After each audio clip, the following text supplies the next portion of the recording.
Any from colleagues? No? No. Any declarations of interest or any agenda items on this evening's agenda? Members. Thank you very much. The minutes of the previous meeting on the 9th of November 2020 for approval, which have already been circulated. Can we? Yeah, I'm okay to approve that. Yeah. Thank you. Councillor Toogood. Seconder, please.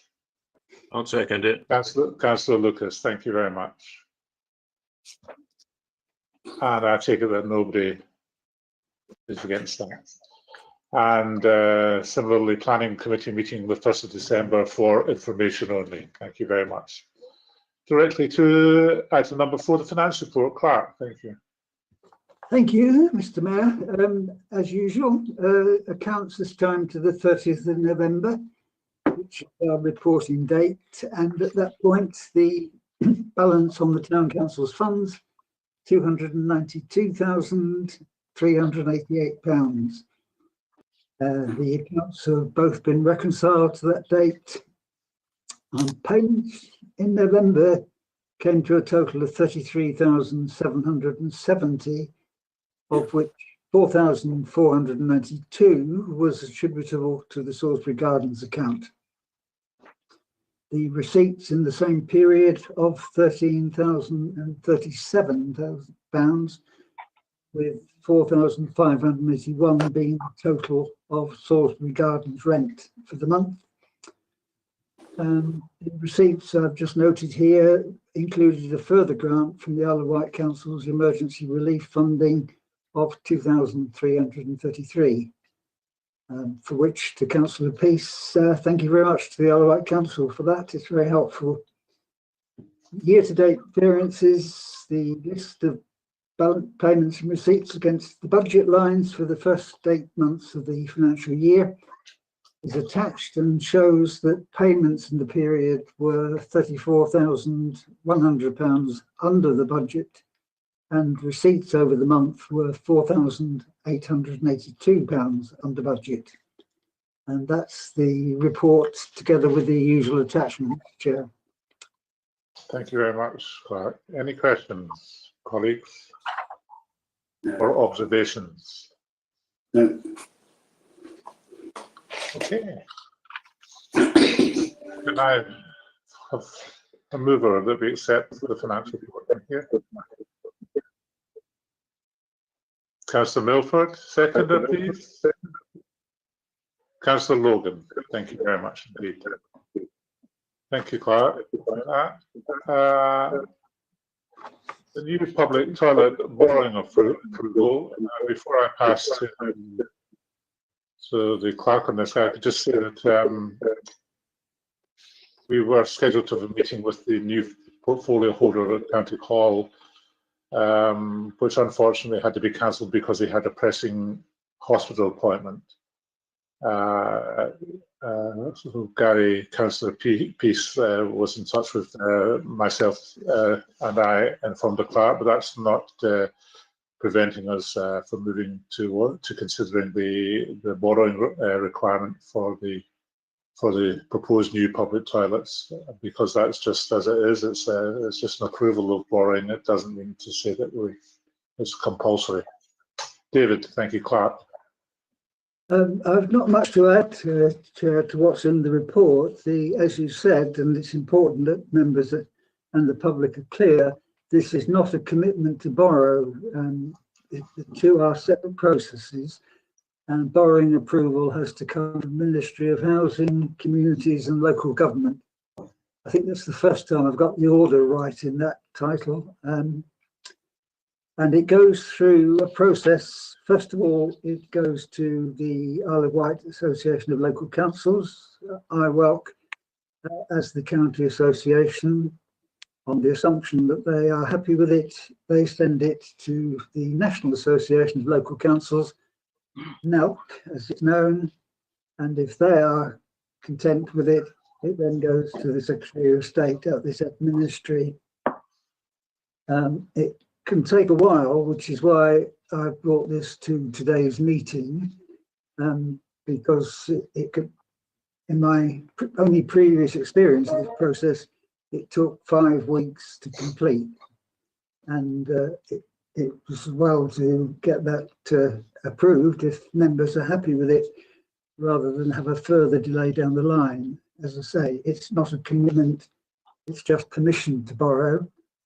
I've set the suggested sum at 150,000 on the basis of excellent advice from Councillor Toogood, and also the advice we've had from the quantity surveyor we commissioned to do the specification.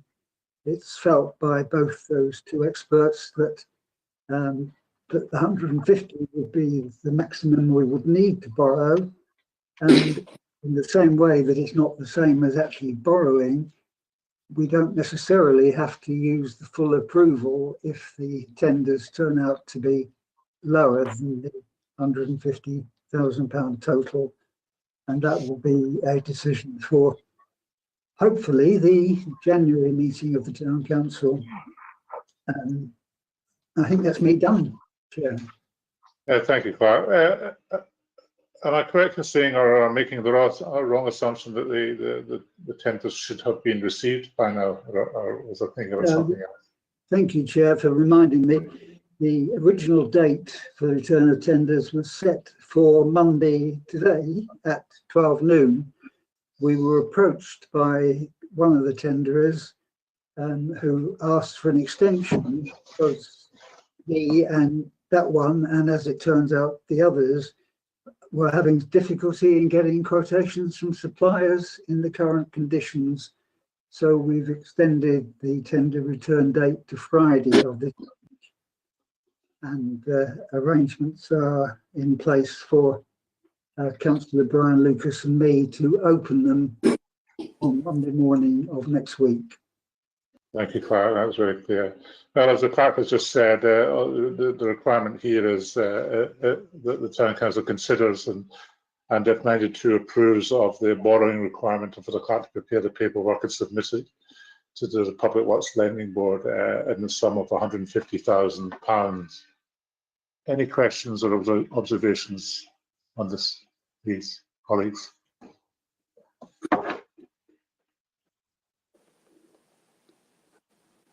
Councillor Macaulay. Chair and Clark, what happens if the borrowing exceeds the 150? Do we have to go back and make another in principle application for a loan? Yes, we can't exceed the borrowing, Councillor. We can't exceed the approval we've asked for. We could go back again. Yes, that's true too. For the members' information, the Public Works Loan Board guidance says that they do not normally lend to town and parish councils more than 500,000 in any one financial year. The loan for the build, I understand. We have discussed, of course, that the practicality of the actual project may depend on the Isle of Wight Council's gift of forgiving us for rent on car parking spaces, which I don't know, it could roughly over a 25-year period double the cost of the project. Is it wise to apply for anything until we have resolved that issue? Can I answer?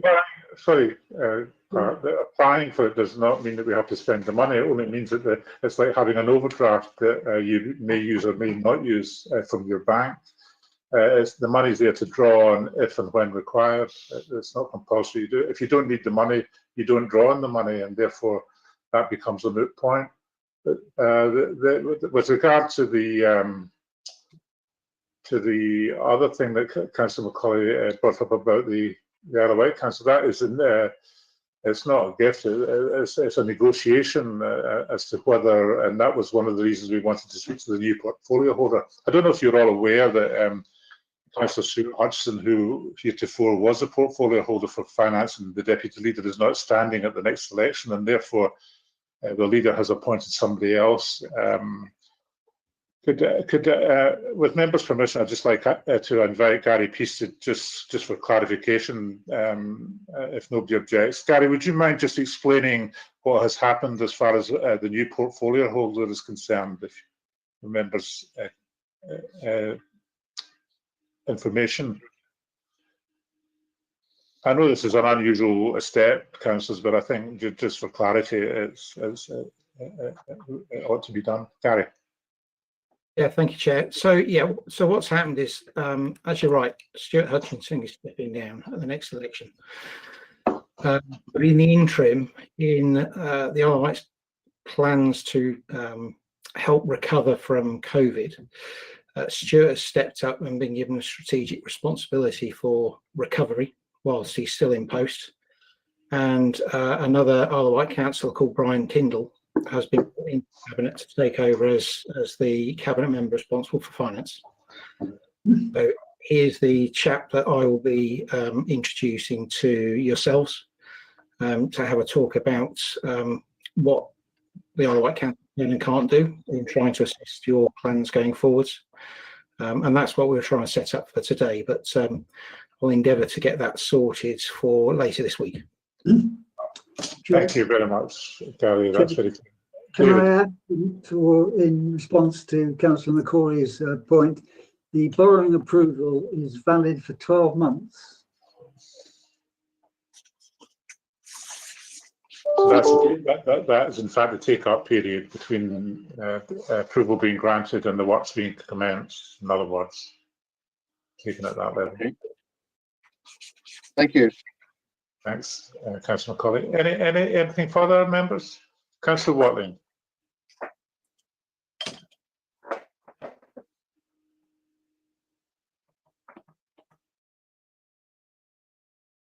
Good spot, well done. Could I have control of the screen, please, Morgan? Yeah, if that's all right. Stuart, I just want to show a chart, that's all. Is that okay? Yeah, sure. Yeah, No brilliant. objection. There we go.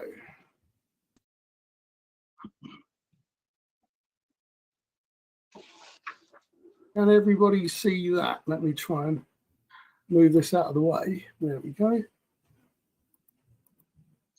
Can everybody see that reasonably well? Yes? You can see that? Yes. So what that shows there is the council tax precept for every council, town and parish council on the Isle of Wight. Okay, so we're the highest.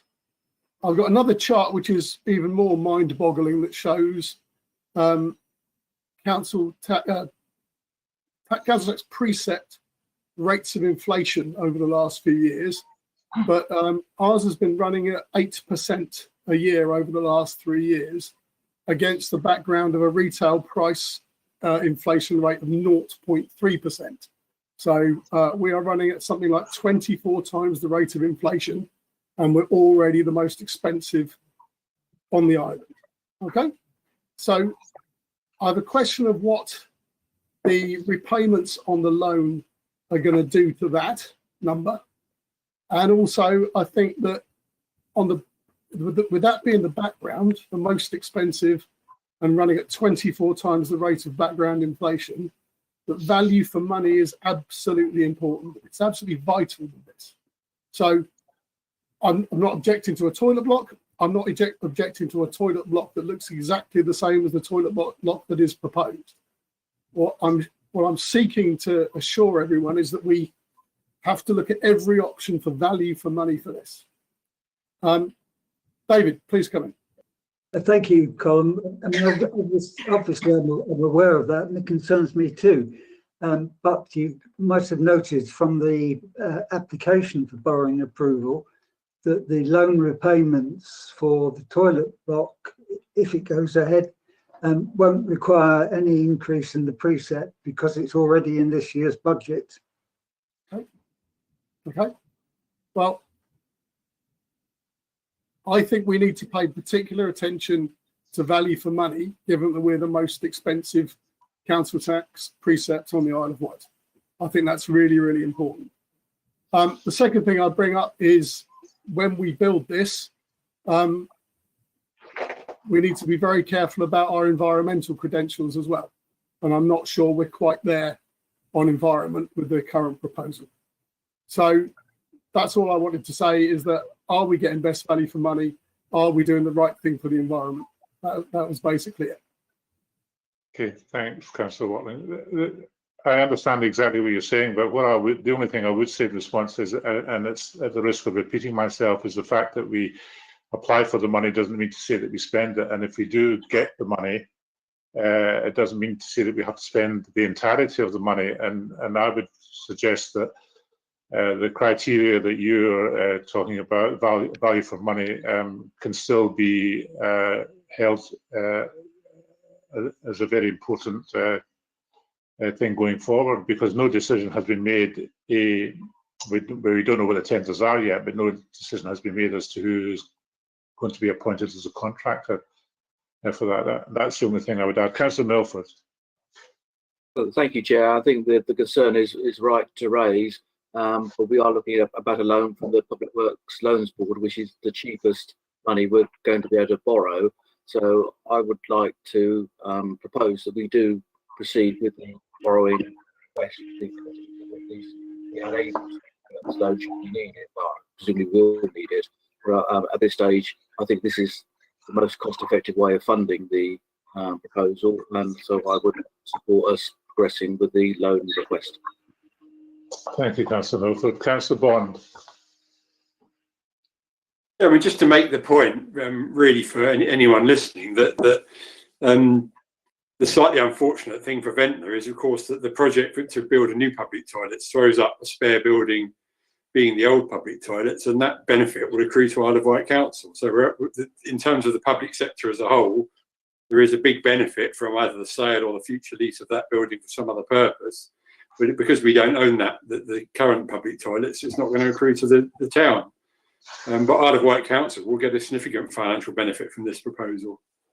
Sure. Yeah, I appreciate that, Councillor Bond, but I would also add to that that will be part of the discussions with the new portfolio holder when he becomes available to talk to us. Councillor Lucas. Yes, even after we've selected the most competitive tender, there'd no doubt be a full detailed analysis of their price.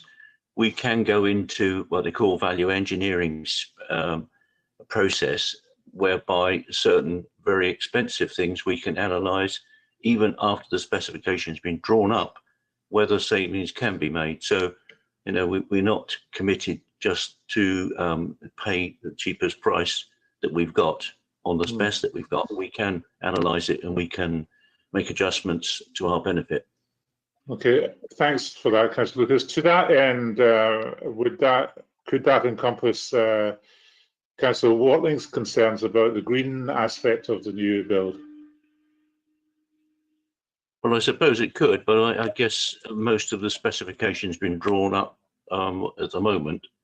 But everything's open. If we spot something which is a greener alternative, we can go back to the most favourable contractor and ask for adjustments.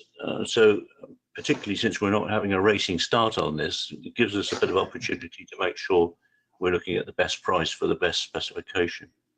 Sure. But we're certainly not having a racing start, that is absolutely for sure. Thanks, Councillor Lucas.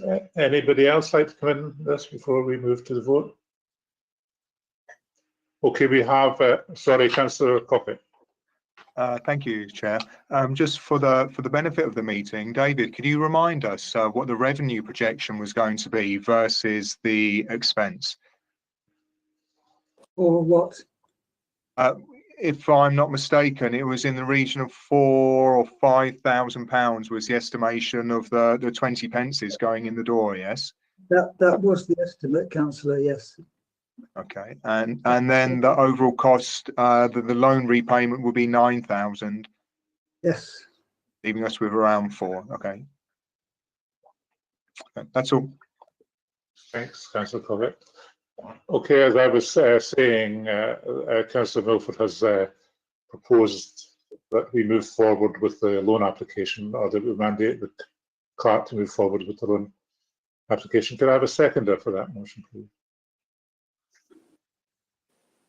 Yep. Councillor Lucas. Thank you. And unless anybody says to the negative, Councillor Watling, is that against or abstention? That's against, please, Chair. Against, thank you. And me. Sorry. That is against, Councillor McCauley. Yeah. Okay. Have you recorded that, Clark? I have indeed. That is passed by majority. Thank you very much. Just let me get my screen back to myself again. Ventnor Park. We've sorry, David. Yeah, we've had various correspondences with our solicitors and with County Hall, and we seem to be moving forward on Ventnor Park at long last. The heads of terms and various others, but I'll leave you to explain, Clark, the exact position we're at the moment. Yeah, this is a work in progress. Yeah, obviously. We've had the draft lease, which you've seen, and it was sent to our solicitor, Rajinder Sangha Glanvilles, as used to be. It's got a different name now. And he's done a very thorough job, as you can see from the attachment to the report, in drawing members' attention to the elements of the lease which need to be carefully considered. The Assets and Services Group has had one go at this, and I've responded to Rajinder on the basis of those comments and discussions, and they are now in front of you to see if there are any other matters on which advice should be sought, or anything else to do with the process. Some good work's been done by Councillors Lucas and Toogood in moving towards an important element of the lease, which will be an accompanying schedule of conditions, because as you'll know from the lease, we will not be required to return the asset, or at least our successors will not be required to return the asset 30 years down the track in any better condition than we have received it, and that's what the schedule of conditions framework provides. So the tour around the park, which Councillor Lucas may tell us more about, involved just about every tree in the place, every bit of infrastructure in the place, with lots and lots of photographs which have been submitted to the Isle of Wight Council as part of the discussions, because the schedule of conditions needs to be jointly agreed between the Town Council and the Isle of Wight Council. And I think, Councillor Lucas, you have something good to report about the involvement of the Isle of Wight Council with the tour that you made with Councillor Toogood. Well, apart from the payment to us from us for the cutting of grass and hedges, etc., the Isle of Wight Council indicated that there was probably £1,500 of incidental costs which we would have to incur looking up trees and benches and fixed structures. Well, when Councillor Toogood and myself went round, we challenged that, because the park has got a lot of structures and it's got a lot of trees, and in 30 years those trees will need serious surgery and almost replacement in some cases. So the report which we've done highlights the fact that their assessment of what we would have to pay in addition to the grass cutting and hedge cutting probably is greater, and that should be one of our negotiating points. I was very pleased that the Isle of Wight Council see Ventnor Park as the gem in the island's parks. They very much appreciate it, and I think we ought to take advantage of the fact that they would like to stay involved in terms of advice and guidance, etc., on managing it to that standard. And they also came up with the idea that they would like to plant some sapling trees in the high level gardens up there in order to have replacement trees of various sorts for our benefit and for theirs. So there's a good working relationship, but it all comes back down to how much money we're going to have to spend on these incidental things. There's about 20 benches there for a start.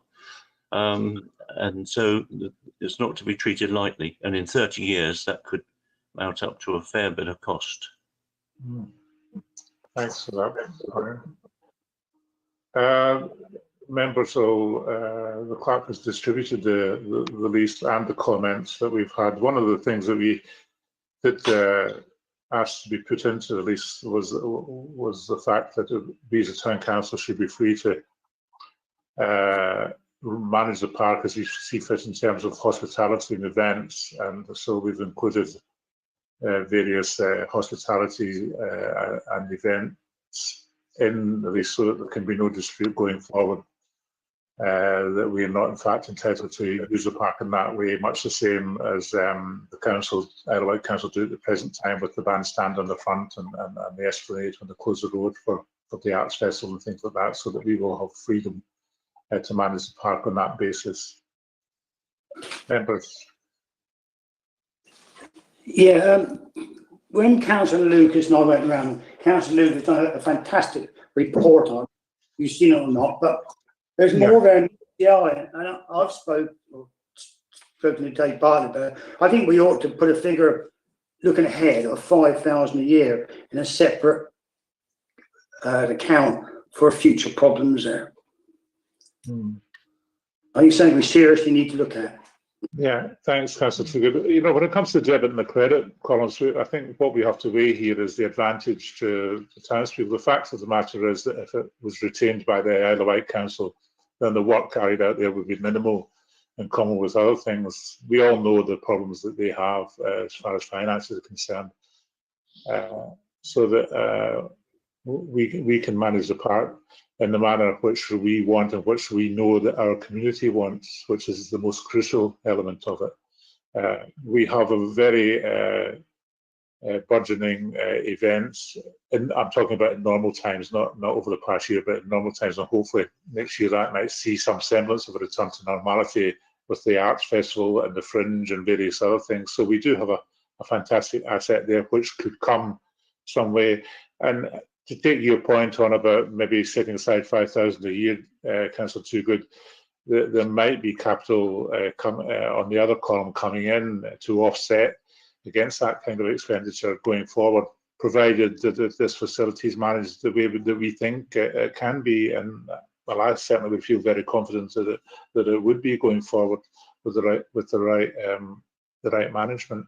But you know, do other members have any input as far as the running costs are concerned? I mean, the running costs there will be running costs in any case, won't there? So we're taking this a huge park, it's a beautiful park, and we all know what the features of the park are, and we will have to take on the cost of that the Isle of Wight Council is not prepared to take up the slack on.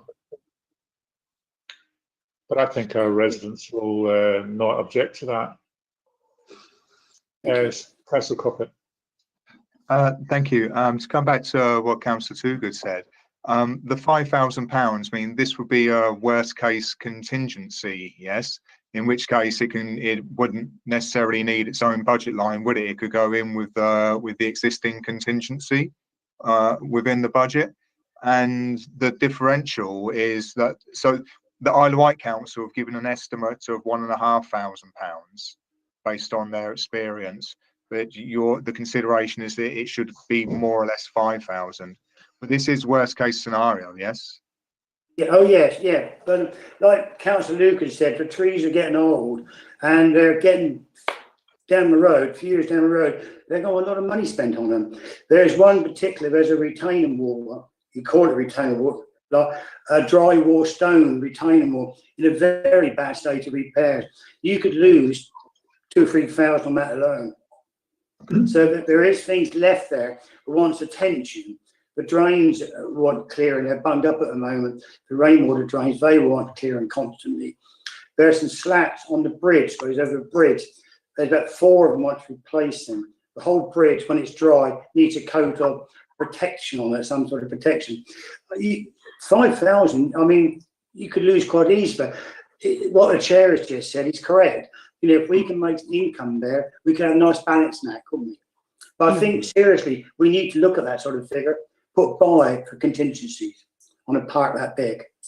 There's so much fence in there. When you walk around, it's amazing how much fence you look around. Okay, a lot of it's in good condition, but we know what vandals are like, don't we? They don't like things in good condition at all, do they? They rather wreck it. But Well, that's just my opinion. Yeah. can I just, thanks, Councillor Toogood, that's very helpful. But just, can I ask, what you said about the upkeep, it doesn't worry me particularly, but in terms of insurance, maybe the clerk can answer this question, where we stand, if, for example, and there are many huge trees up there, aren't there? Something, if we had a very particular, after we signed the lease I'm talking about, theoretically, if we had a very big storm this winter and 1 or 2 of these trees was to come down and say Straddle Park Avenue or whatever would happen there, where would we be as far as our coverage is concerned? And would the condition of the trees at the time we take over be any kind of mitigation or otherwise, Clark? I'm not expecting you to know the answer to that particular question, but you see the gist of where I'm coming from. Yes, Chair, I've had discussions with the insurance company about insurance for the park, and so far the sums they're talking about are relatively small, because the public indemnity, for example, is covered under our existing policy. They have assured me. The kiosk, which is part of the structures the lease talks about, we already insure anyway under the lease that we have for the putting green. The outdoor gym is already covered by insurance. So there's still a question about the bandstand to be finalised. But I will go back to them specifically about tree cover, because that's a really interesting issue, of course. There is some provision already within the existing budget line for this year, because the Isle of Wight Council's contribution is going to be larger than I had predicted by 1,500 quid or so. And of course, the current plans don't yet include any kind of assessment of likely income, but we've already had an inquiry from the Fringe, who are very keen to incorporate it in their plans for next year, presuming the Fringe goes ahead next year, of course. And there will be others that can be attracted to the use of the park for a whole range of purposes, which is why, as you see, the Assets and Services Group asked to extend the permitted uses very considerably, because we would expect, I would have thought, if we are talking about £5,000 a year, that really ought to be offsettable by at least that amount of income. Anyway, I will come back to you, Chair, about the trees. Sorry about that. Thanks. Yes. No, I'm glad you said that, and that's your concluding sentence there. I agree with you entirely. That I would be absolutely astounded if we didn't make £5,000 a year from the park. I really would be. But that's for the future. So the situation that we're in at the moment, Clark, is that the lease hasn't been signed yet, and that will come back to full council for formal acceptance. It will need that, Chair, yes. So what I'm driving at is we don't actually need a vote at the present time. No, you don't. Thanks. Would anybody else like to? Yeah. Could I say something? Of course you can. There are 2 trees in the park that were planted there in 1929. Old Bill Shepherd told me about this. And they are redwood trees. So obviously they're going to grow for about 5,000 years and get enormous.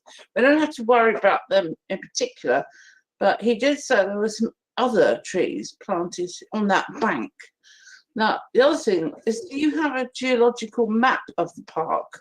Because you know that it's on a graben, like the one at the top of Ventnor. And so I would suggest that you have a jolly good look at the plateau and the edge of the cliff nearest the sea. We need to make sure we don't have to pay for a big chunk of that falling off, don't we? And landing on somebody or something down below. But Yeah. you should have a geological map of it. Well, thanks, Ian. I don't know of the existence of one, but I see Councillor Watling agrees with you. Is there such a thing, Clark? Have we had sight of it? It should be easy to get. I mean, you can get one in-house, can't you? Easy peasy from the old coastal people. Jenny Jakeways would have one off the park, but you must know that it is on a graben, so you need to check that out. Well, I didn't know that, Delia. That's completely news to me. I wasn't aware of anything historical about it. You're the geologist and not me. So, Councillor Watling. Sorry. I said, yeah, another one of my talents.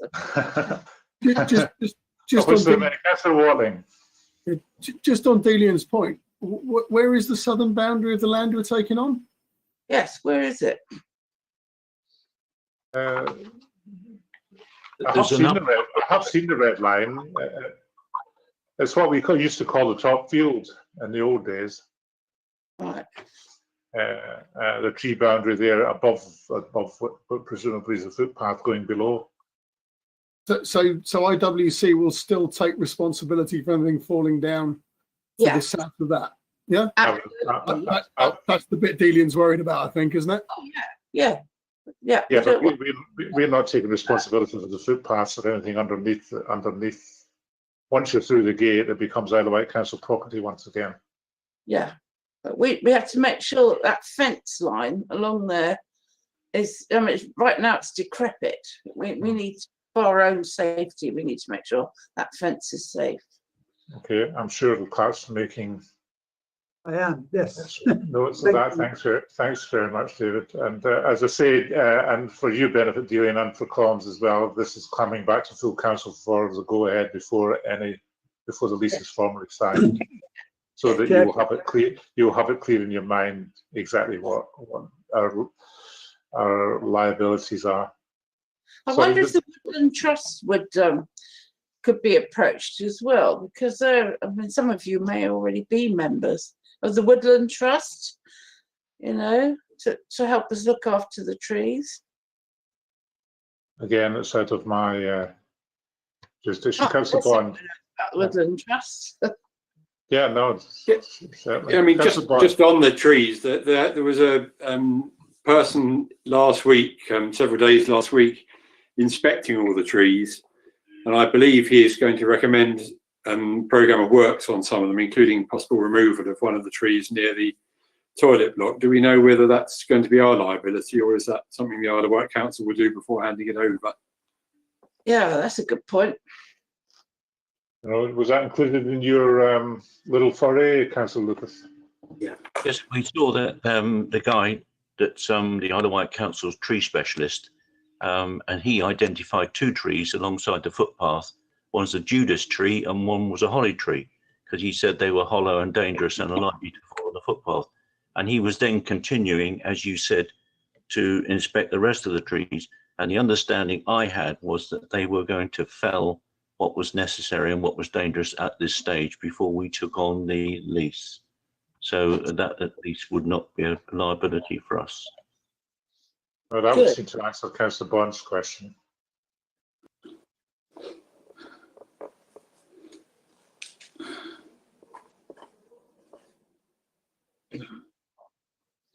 Okay. Good. Everybody seems so frozen on my screen. I don't know if you can hear me or not. Okay. Yes. So if we can. They've gone. Yeah. Okay. Sorry. Yeah. If we can move on then to. If we can move on to Ventnor High Street, and the purpose of this We received, thank you very much, helpfully from Councillor Cockett, some more paperwork. I think it was this morning, in addition to what the clerk had already circulated. So over to Councillor Cockett. Okay, yeah, thanks very much. So this morning what I circulated this morning was exactly the same as what came with from the clerk last week, just with the addition of what I will intend to propose after I make a short introduction. So I'm not going to go through the entire history of the High Street, only my part in it. As you know, I made a much longer, more thorough proposal as well, which was submitted to Island Roads. Unfortunately, we haven't heard anything back from that. This proposal is not so open-ended at all. It's much more focused, and as such, I'm hoping that Island Roads can take it and run with it in a much more practical manner. Yeah, in an ideal world, the town would already have good footways, but it simply doesn't. And also in an ideal world, the local authority would be taking care of these, but it doesn't seem to be happening anywhere on the island. There's bad footways all over the place.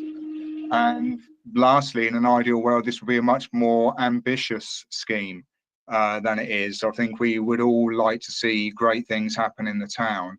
But for all sorts of reasons at this time, they're not going to be realised. So to say again, I mean, this is a very focused and achievable, and I don't think it precludes any other changes that the council or the Highways Authority may wish to see down the line. And I believe it would benefit every visitor to the High Street, every person that walks along, going east to west or vice versa. I think every single one of them would feel the benefits of having this improvement around on the corner there. As for what we vote on this evening and how it relates to the next steps, most probably Island Roads will come back, and what I anticipate is that they will come back and say, thank you very much. We can make a design for this. It's going to cost X number of pounds. They already did that for the proposed changes to the car park. They offered us a design. They offered us a fee for making a design there. I expect that that is what they will come back with here. So by no means is this in any way a definitive discussion or a vote that we will take here. I think that this is just a vote to submit something more to them to get another quotation. So I'm very happy to take any questions on the scheme, and then afterwards I'll be very happy to make the proposal as I circulated earlier. Thank you, Chair.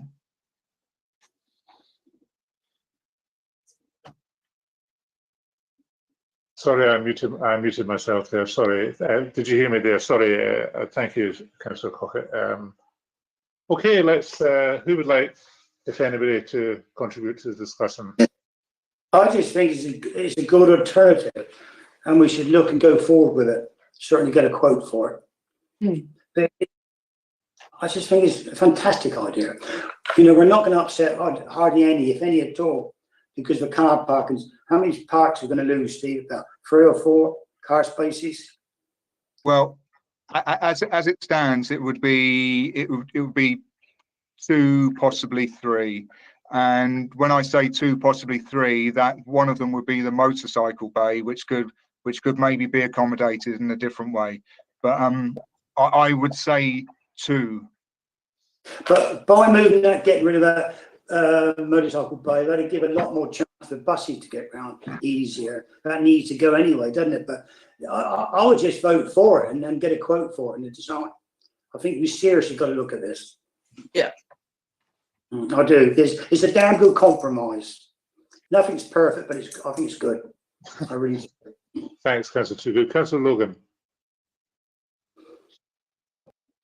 You muted. Thank you very much. Yeah. I'm just coming out. Yeah. Thanks very much. And I must admit, I haven't read it. I think this is a very excellent proposal, and we should be moving forward with it. And one of the reasons I do think that it's important we move forward with it is we need to break the impasse that's established over with some of the traders on any development on the high street whatsoever. So I think Jim's came to the absolute word. This is a very, very honourable and good compromise that I think everybody can go with. So I will be backing it, and I think we should be moving this one forward for a quote. Thank you. Well, thank you, Councillor Logan. Anybody else? Can I just ask, sorry, Councillor Lucas. Yeah, I'm very much in favour of this as well, but I think we mustn't get hung up on the fact that it doesn't answer our original thoughts on the access to the high street. It is a compromise, and it's a very, very good compromise, and I hope it'll be economic to do. I particularly like the 2 crossing points, because that is going to be a real advantage. And when a number of people I see wandering across the road as if traffic doesn't really exist, it's amazing. So having 2 authorised crossing points would be really good, and the buses will benefit from it. So yeah, I vote for it. Yeah, it's funny you should say that, Brian. I was walking down towards Boots earlier this afternoon, and the person in front of me had one of these push me pull you things to aid the walking, and without any further ado, she just drew a sharp right straight onto the road with the car coming towards her without any thought for her own or anybody else's safety. So I understand what you're saying. The Councillor Watling. Yeah, I agree with the proposal as it stands. I think it's a really, really good idea. The objection that some of the traders have to the removal of parking spaces is a fundamental objection. And I mean that in the sense that it's not negotiable and it's not open to reason. So while we put it forward, we should be prepared that there will still be that fundamental objection to changes to the parking arrangements. Every time we've come up against that fundamental objection, we've backed down. So we need to be prepared as a group, if we all like it, to say, I understand your objection. I understand that you're not prepared to countenance any changes, but we're going to do it anyway. And then to walk down the high street and take that flak, which has been some members' objection to changes in the high street up to this point, naming no names. Okay, so that's what we need to take on as a group. I'm fine with it. I'll take all the parking spaces out, but some people don't want that flak. Okay, so you will get that kickback and there will be that objection. I understand exactly what you say there, Councillor Watling, and I've got the tyre marks over my back, believe you me, from some of the traders, and they will take us back 3 or 4 years and say that it's the P word by another name, and I think possibly that you have got it spot on that it has to be confronted. Councillor Macaulay.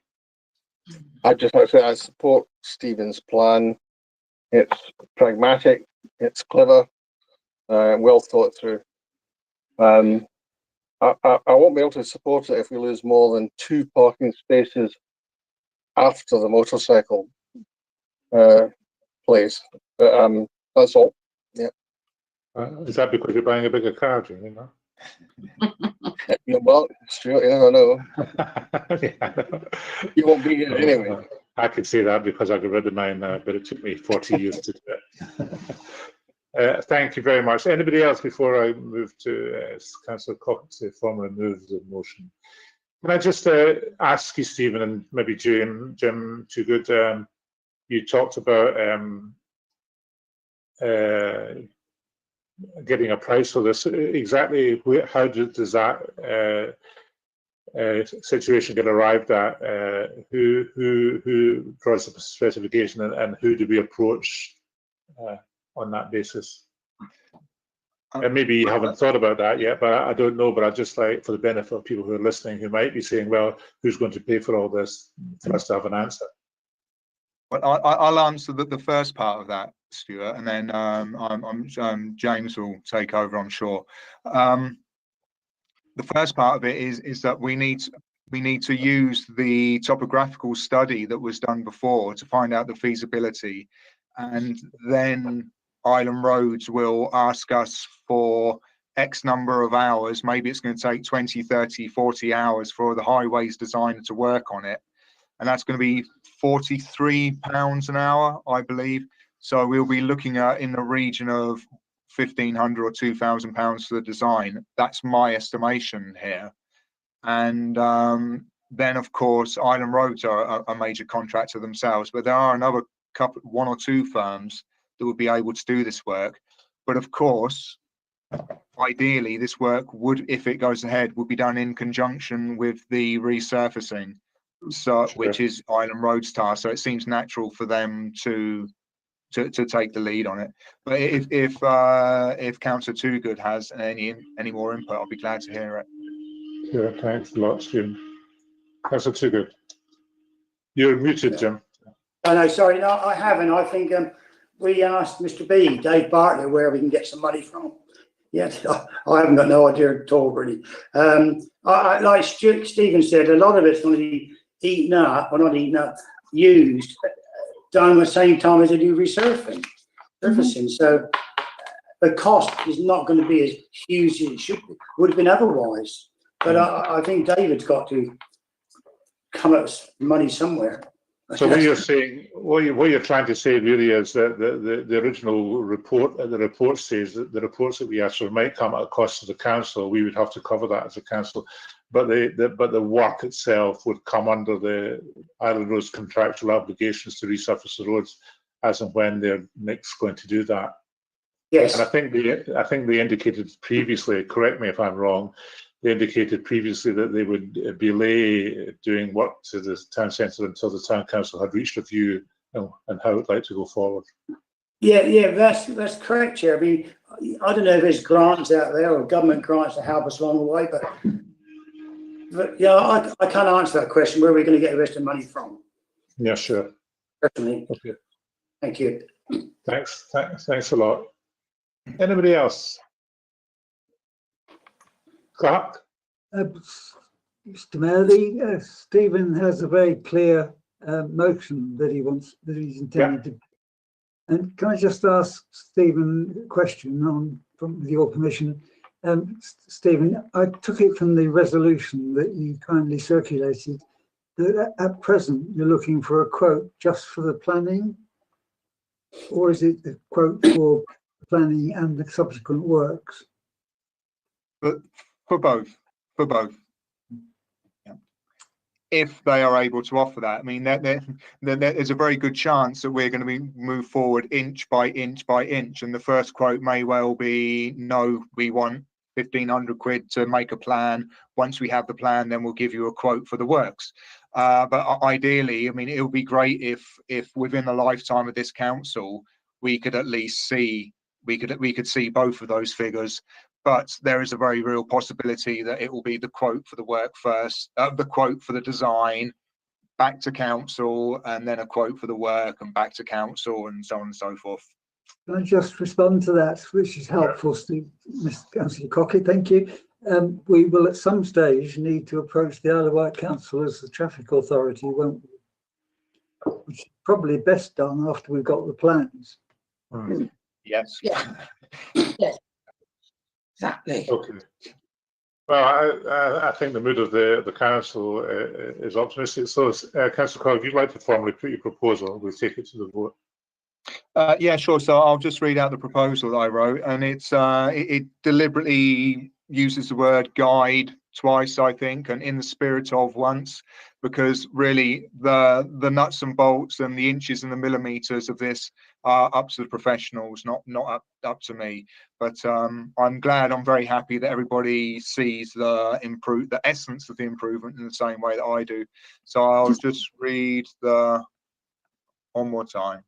So Ventnor Town Council authorises the clerk to contact Island Roads and request a feasibility study and quotation for works guided by the draft scheme put before council. This scheme aims in broad terms to make the best possible improvement to the footway around the High Street corner and to introduce crossings guided by the spirit of the Town Council's approved draft scheme. And I'm looking for a seconder, please. I'll second that, Stephen. Councillor Toogood. I wanted to do that.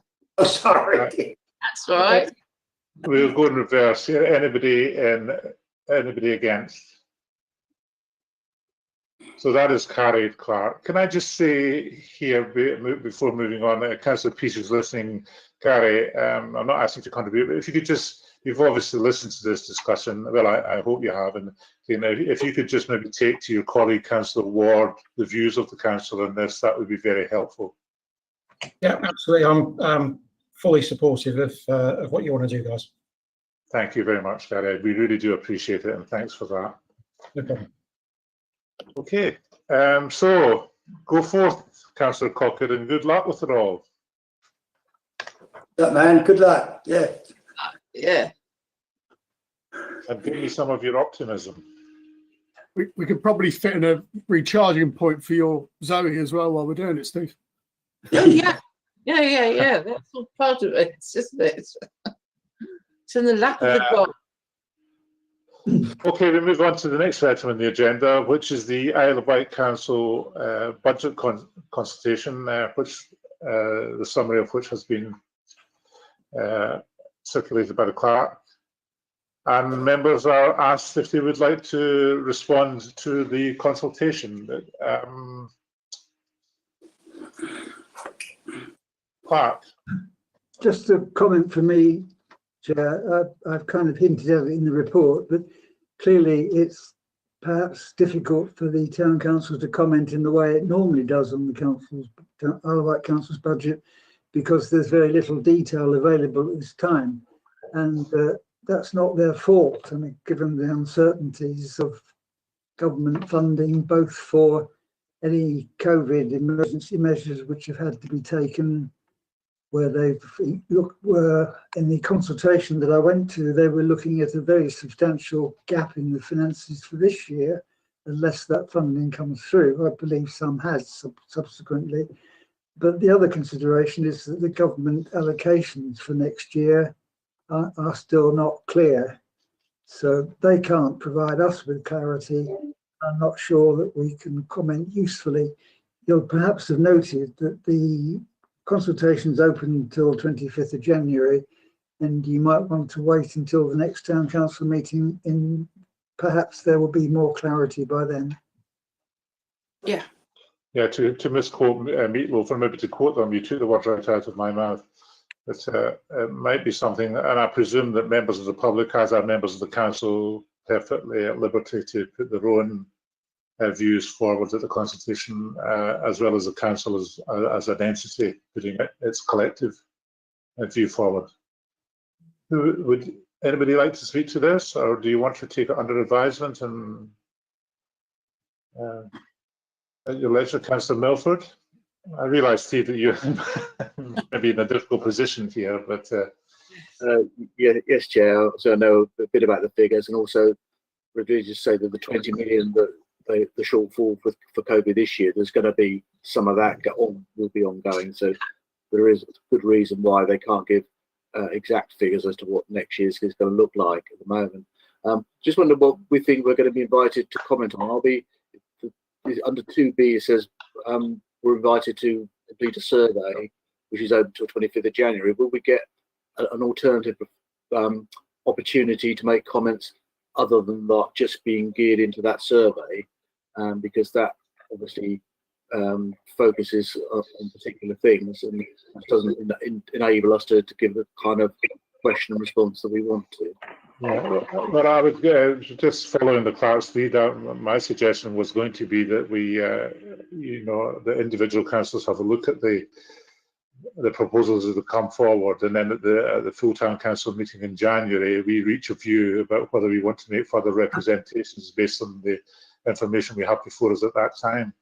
But it's a movable feast, isn't it, Steve? It's we just don't know what's going to happen, and some people are saying that directly after the Christmas holiday, depending who you listen to, things might get a whole lot worse before they got a whole lot better again. So I think we're really, in the lapse of something that we have no control over here. So it might be better just to wait until the January meeting before, certainly as a council, we make our views known, and you all may be better informed by that time. Or then again, might just be in the same position as we are now.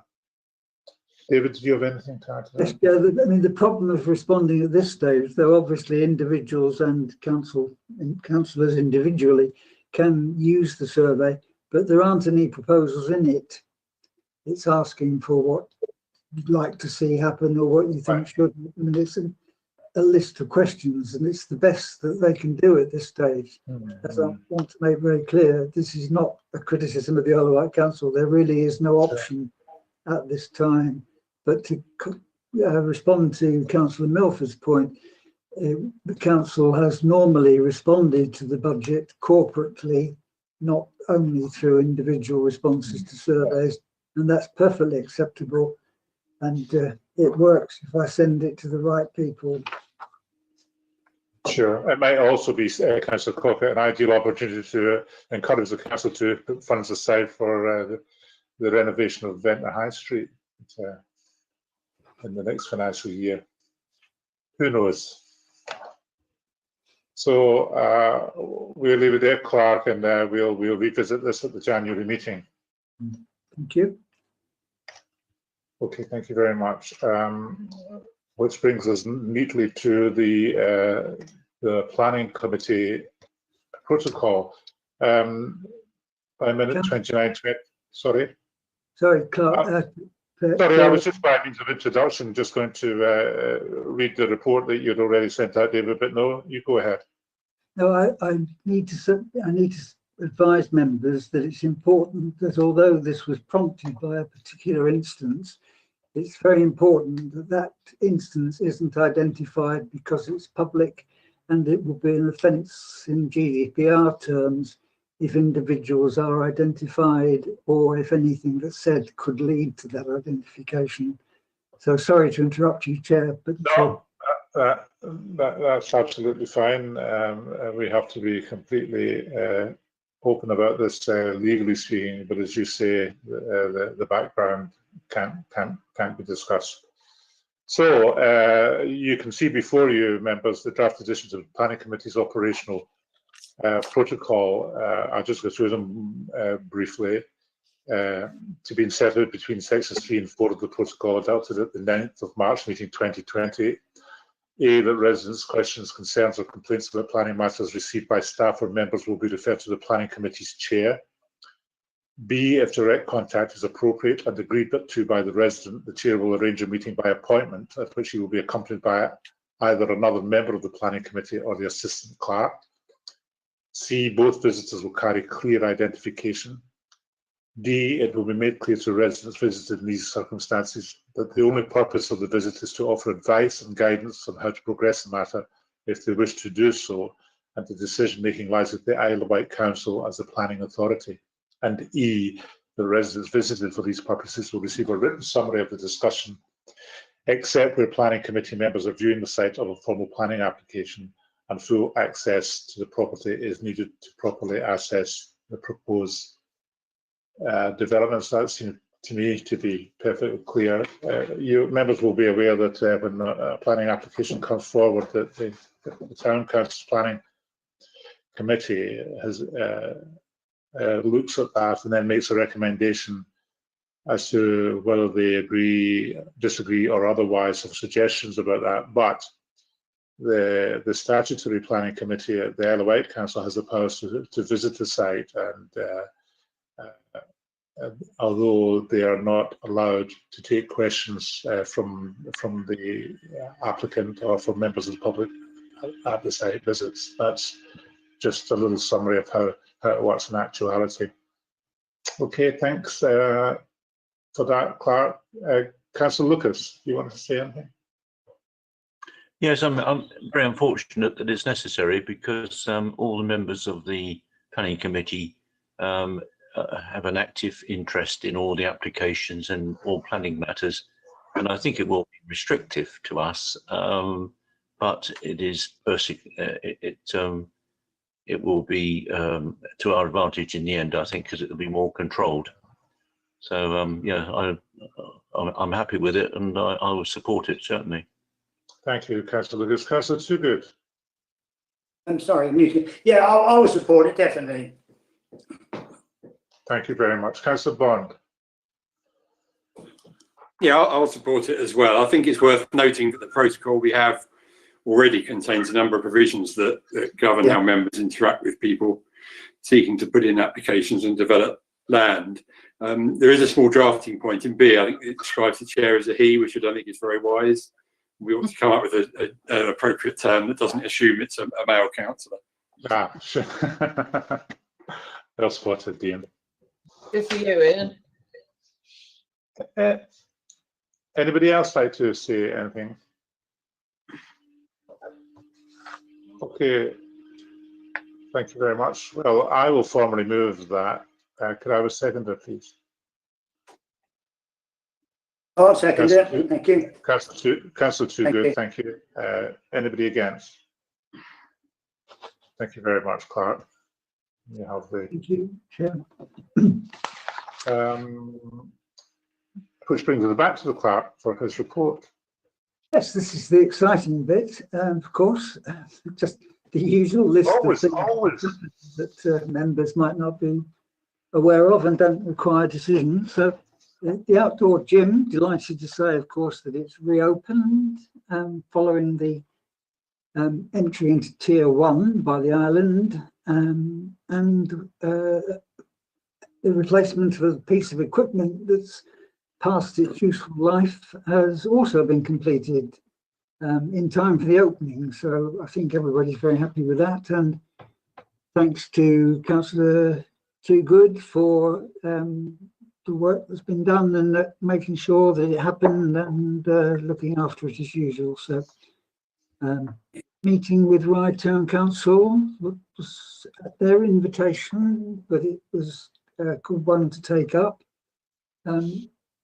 Stuart, do you want to say anything about that meeting? Yes, just in particular reference to the harbour, we all know the problem we have with the haven. Well, it seems that Ryde and the Isle of Wight Council have now reached an agreement on the running of Ryde Harbour, and they've accepted the business case put forward by Ryde Town Council, and so the Ryde Town Council will be taking over the management and running of Ryde Harbour, and their view can turn it into a profit. I don't see that that's something that we would ever do at Ventnor.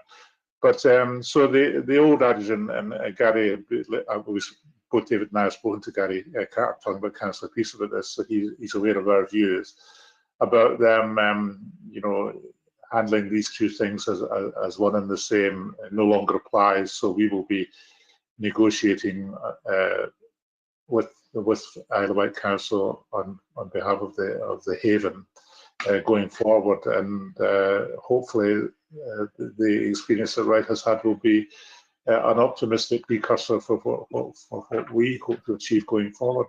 That's really all I wanted to say about it, David.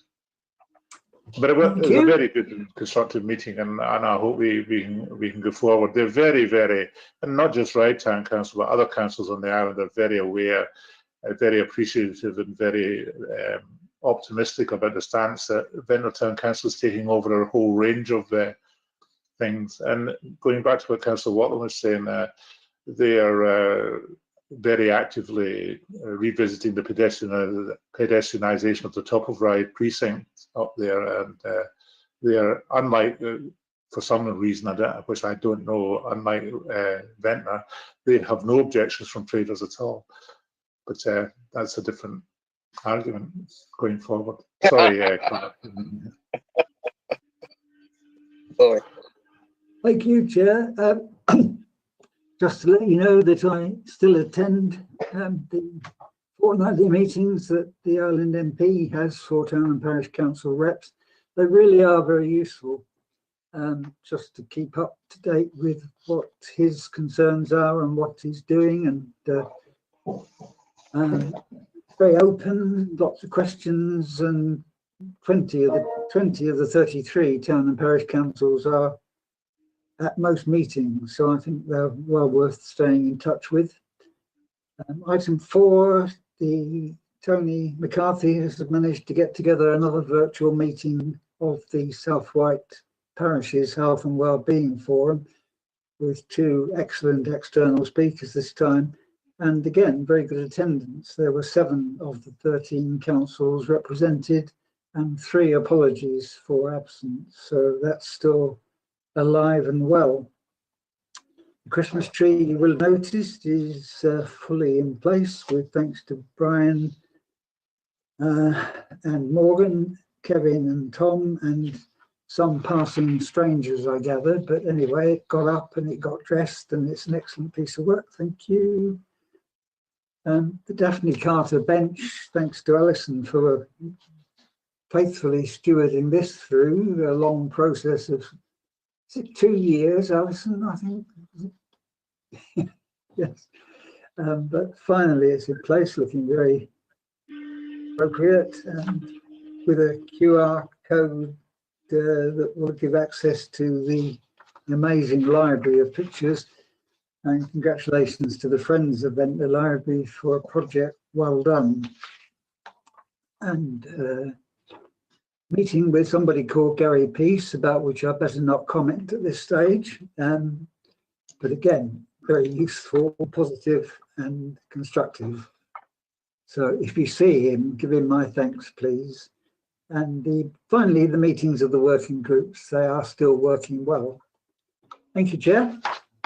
Thanks. One thing which I did admit, but because it wasn't there, if we had any other businesses, thankfully we don't, might have included. But I don't know how many of you will be aware of my involvement with KILF, which was the Keep the Island Line of franchise, which was when we thought that the train between Ryde, Peterhead and Shanklin was under threat a few years ago, and some former politician, you might remember, David Pugh, and I got together and founded KILF.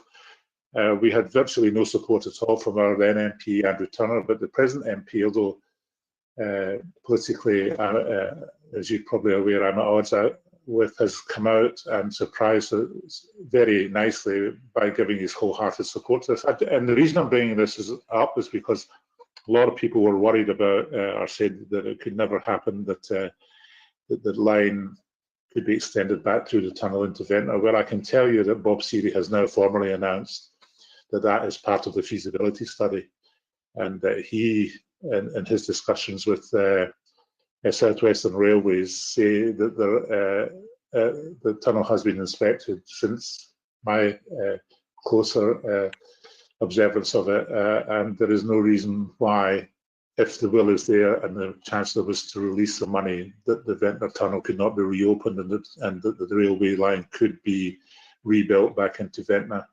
But that's just something, a piece of information for you going forward. So there are things happening in the periphery, if you like, that will hopefully come before the council again before too long. I don't know if you know anything about Gary officially, but maybe you know unofficially that the discussions have been going on, and I still keep in touch with David Pugh, obviously,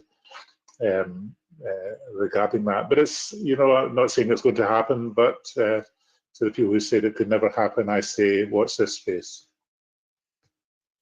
Sorry, can I come in there? Yes, surely. Yeah, well, just for your information, also, and also the other members, that I sit on the board for the Restoring Our Railways, which will include obviously that Ventnor line. Yeah.